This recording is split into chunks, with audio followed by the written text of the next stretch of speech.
Hyvää iltaa, arvoisa konserttiyleisö. Minun nimeni on Sami Valonen ja tänään on uuden elämäni ensimmäinen päivä.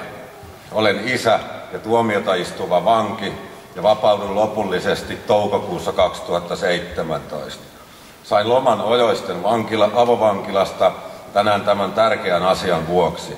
Minulla on suuri kunnia avata tämä perinteinen viattomien lasten päivän konsertti. Horisonttiin tuijottelu ei ole turhaa puuhaa, varsinkaan näin vuodenvaihteessa.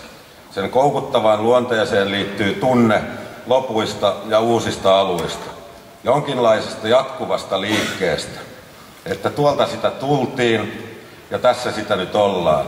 Minne sitten? Minne seuraavaksi? Osaanko tehdä oikeita valintoja? Hyväksytäänkö minut sellaisena kuin olen? Menneisyydestäni muuttaisin monta asiaa, jos pystyisin.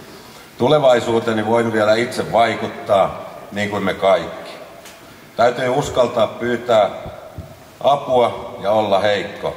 On tärkeää pyytää anteeksi ja antaa anteeksi. Mä teen myös nuorisotyötä väärien valintojen kitkemiseksi omalla esimerkillä, mitä ei kannata tehdä. Tällä konsertilla kerätään rahaa viattomille lapsille. He tarvitsevat eniten apua ja tukea. Annetaan lasten pysyä viattomina. Välitetään, tuetaan ja huomataan.